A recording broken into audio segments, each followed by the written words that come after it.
چہرے کے پردے کے بارے میں بہت زیادہ حدیثیں ہیں۔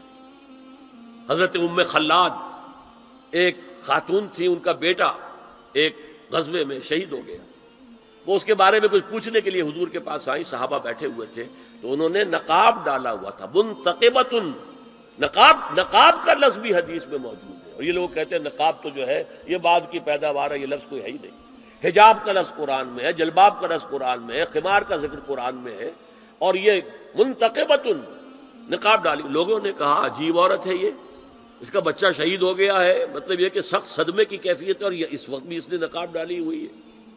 تو انہوں نے جواب دیا ان ارزو ابنی لا ارزو حیائی، میں نے بیٹا کھویا ہے، اپنی حیا نہیں کھوئی ہے۔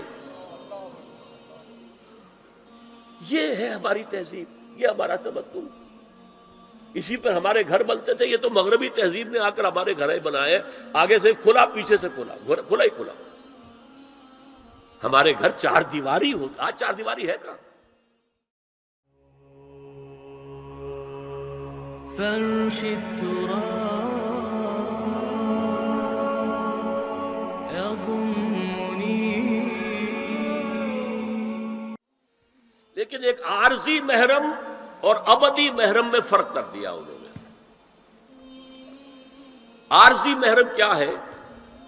سالی جو ہے وہ عارضی محرم ہو گئی، کیوں کہ جب تک اس کی بہن زندہ ہے جو آپ کی نکاح میں ہے، آپ کی شادی سالی سے تو نہیں ہو سکتی، تو جس سے شادی نہیں ہو سکتی وہ محرم ہو گئے، تو یہ عارضی محرم ہے۔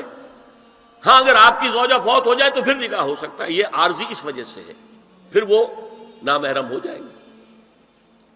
تو اس اعتبار سے یہ ایک فتنہ ہے جو اس دور میں اٹھا ہے۔ محرم کوئی عارضی نہیں ہوتا، محرم وہی ہے جو ابدی محرم۔ دیکھیے دیور جبکہ اس کا شوہر ابھی زندہ ہو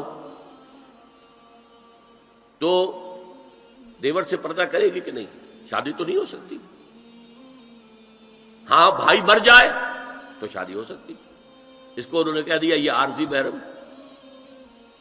اسی طریقے سے بھابھی جبکہ بھائی ابھی زندہ ہے، پردہ نہیں، وہ شادی نہیں ہو سکتی، بھائی فوت ہو جائے شادی ہو سکتی، عارضی ہو۔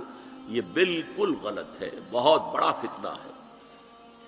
محرم وہی ہے کہ جو ابدی محرم ہے، محرم ہے کہ اس پر حرام ہے اس پہ نکاح ہونا ہر حالت کے اندر۔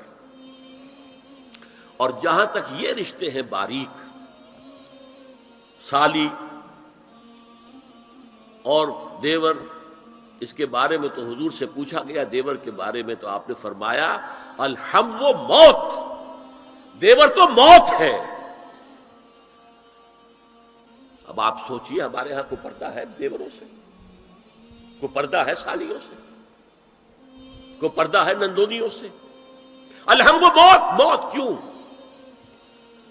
یہ دیور ہندی کا لفظ ہے، دیور کے بارے میں تو تصور یہ تھا کہ یہ دوسرا شوہر ہے، ور ہے، دیور دوسرا شوہر۔ حضور نے فرمایا الحم و موت، دیور تو موت ہے، موت کے درجے میں۔ ایک اور بات نوٹ کیجئے، ایک خیال کیا ہے ظاہر، اور اس میں افسوس ہے کہ بعض لوگ جو پردے کے بڑے حامی ہیں، بڑے شدید حامی ہیں، ایک صاحب وہ بھی ہیں کہ جنہوں نے ایک بہت بڑی کتاب پردے پر لکھی اور بڑی عظیم کتاب تھی، ایک دوسرے بھی ہیں جنہوں نے چھوٹی لکھی لیکن اچھی کتاب لکھی، لیکن یہ دونوں ایک جگہ آ کر مار کھا گئے کہ یہ جو قریبی رشتہ دار ہیں ان کے ساتھ اتنی سختی نہیں ہونی چاہیے۔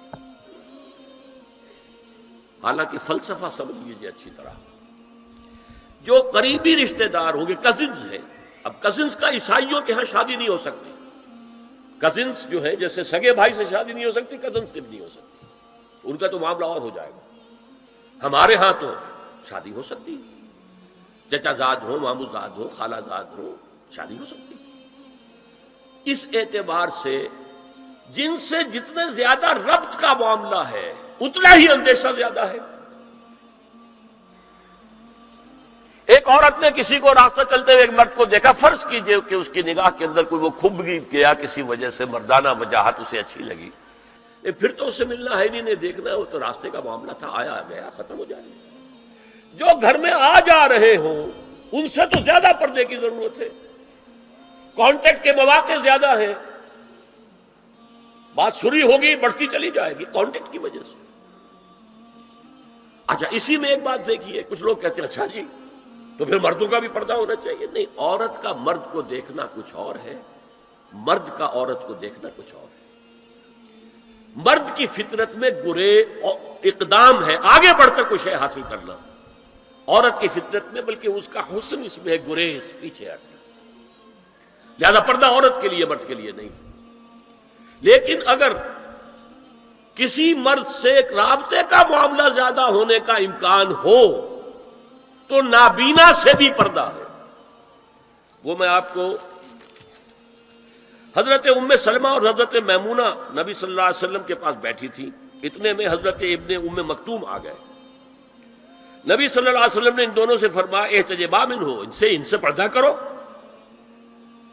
ازواج نے عرض کیا یا رسول اللہ الیس اعمی لا یبصرنا ولا یعرفنا، حضور کیا یہ اندھے نہیں ہیں، یہ نہ ہمیں دیکھ رہے ہیں نہ ہمیں پہچانتے ہیں؟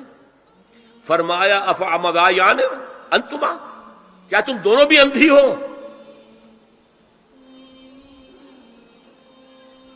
الا تبصران ہی، کیا تم نہیں دیکھ رہی ان کو؟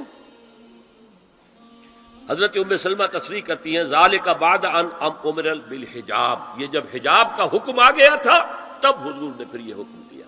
اس کی وجہ کیا تھی؟ حضرت عبداللہ ابن مکتوم کا گھر میں آنا جانا تھا، تو اگرچہ اندھے ہیں لیکن یہ کہ یہ بار بار کا آنا جانا اس سے فتنے کا ایک دروازہ کھل سکتا ہے، اس دروازے کو بند کر دیا گیا۔ حضرت عائشہ کے پاس ایک نابینا آیا تو انہوں نے اس سے پردہ کیا، کہا گیا کہ آپ اس سے پردہ کیوں کرتی ہیں، یہ تو آپ کو نہیں دیکھ سکتا۔ جواب میں حضرت ام المومنین نے فرمایا لاکنی انظر الیہ، میں تو اسے دیکھ رہی ہوں نا۔ عورت مرد کو دیکھے، البتہ یہ کہ عام حالات میں آپ بازار میں چل رہے ہیں، عورت جا رہی ہے، کوئی باہر نکلنا پڑا ہے، تو اس حالت میں اگر وہ مرد کو دیکھتی ہے تو اس میں در حقیقت وہ فتنہ نہیں ہے کہ جو گھر میں آنے جانے والے لوگوں کا ہے۔ تو جو یہ کزنز ہیں، جو قریبی رشتہ دار ہیں، جن کا آنا جانا زیادہ ہے، ان سے زیادہ سخت پردہ ہونا چاہیے بنسبت اجنبیوں کے، کہ اجنبیوں سے آج اگر کوئی دیکھ بھال ہوئی ہے تو اس کے بعد پتہ نہیں پھر کبھی دیکھے گا بھی کہ نہیں، یا دکھے گی کہ نہیں۔ میں تو آپ کو سنا نہیں سکا، میرے پاس تو بہت زیادہ حدیثوں کا مواد تھا۔ چہرے کے پردے کے لیے حدیثیں جو ہیں، استیزان کے لیے کتنی حدیثیں ہیں، چہرے کے پردے کے بارے میں بہت زیادہ حدیثیں ہیں۔ حضرت ام خلاد ایک خاتون تھی، ان کا بیٹا ایک غزوے میں شہید ہو گیا، وہ اس کے بارے میں کچھ پوچھنے کے لیے حضور کے پاس آئی، صحابہ بیٹھے ہوئے تھے تو انہوں نے نقاب ڈالا ہوا تھا، منتقبۃ، نقاب کا لفظ بھی حدیث میں موجود ہے، اور یہ لوگ کہتے ہیں نقاب تو جو ہے یہ بعد کی پیداوار ہے، یہ لفظ کوئی ہے ہی نہیں۔ حجاب کا لفظ قرآن میں ہے، جلباب کا لفظ قرآن میں ہے، خمار کا ذکر قرآن میں ہے، اور یہ منتقبۃ نقاب ڈالی۔ لوگوں نے کہا عجیب عورت ہے یہ، اس کا بچہ شہید ہو گیا ہے، مطلب یہ کہ سخت صدمے کی کیفیت ہے، اور یہ اس وقت بھی اس نے نقاب ڈالی ہوئی ہے۔ تو انہوں نے جواب دیا ان ارزو ابنی لا ارزو حیائی، میں نے بیٹا کھویا ہے، اپنی حیا نہیں کھوئی ہے۔ یہ ہے ہماری تہذیب، یہ ہمارا تمدن، اسی پر ہمارے گھر بنتے تھے۔ یہ تو مغربی تہذیب نے آ کر ہمارے گھر بنائے، آگے سے کھلا پیچھے سے کھلا، کھلا ہی کھلا۔ ہمارے گھر چار دیواری ہوتا، آج چار دیواری ہے کہاں؟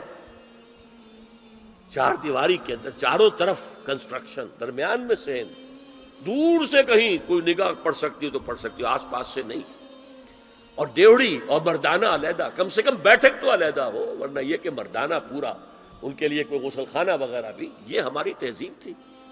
اسپین کا آرکیٹیکچر پوری دنیا میں مشہور ہے، اور وہ یہی تھا، مورش آرکیٹیکچر، اس کو مورس کہتے تھے وہ عربوں کو، وہ یہی تھا، گھر اس طرح کے بنتے تھے۔